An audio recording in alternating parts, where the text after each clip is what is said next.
આજરોજ રાજકોટ મહાનગરપાલિકાની સ્ટેન્ડિંગ કમિટીની બેઠકમાં 13 દરખાસ્તો હતી, જેમાં કુલ મળીને 17 કરોડ આજુબાજુના વિકાસ કામોની દરખાસ્તો આવેલ હતી.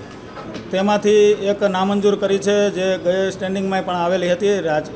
રેસકોર્સ રિંગ રોડને ફરતે જે લાઇટિંગની વાત હતી તે અત્યારે હાલ કરકસરને ખર્ચમાં કાપ મૂકવાના હેતુથી એ નામંજૂર કરી છે.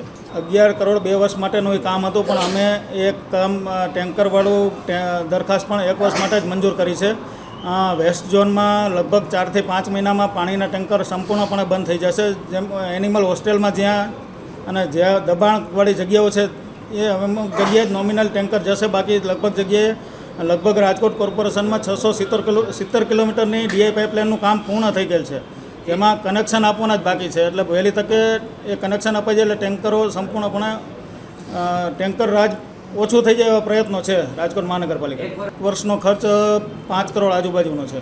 દેશના લોકપ્રિય વડાપ્રધાન આદરણીય નરેન્દ્રભાઈ મોદીના અપીલને અનુસાર કે પેટ્રોલ અને ઈંધણમાં જેમ બને એમ ખર્ચ ઓછો કરવો, તો હાલ પૂરતું જે કોન્ટ્રાક્ટ બેઝ ઉપર કોર્પોરેશનમાં ચાલતી ગાડીઓ તેમાં હાલ પૂરતું એને મોકૂફ રાખવાનો નિર્ણય લીધો છે. પછી આવશ્યક સેવાઓ હશે તે ગાડીઓને પુનઃ વિચારણા કરી સ્ટેન્ડિંગ કમિટીમાં નિર્ણય લેશું.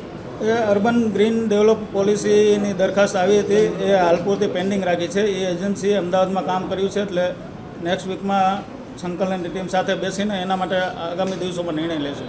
ગઈ બેઠકમાં હતી, પૂર્ણ અભ્યાસ માટે પેન્ડિંગ રાખી હતી. નેક્સ્ટ વીકમાં એજન્સીએ જ્યાં કામ કર્યું છે અમદાવાદ શહેરમાં, એમની સાથે બેસીને વિસ્તૃત ચર્ચા કરીને સંકલનમાં નક્કી કરીને એનો નિર્ણય લેશું.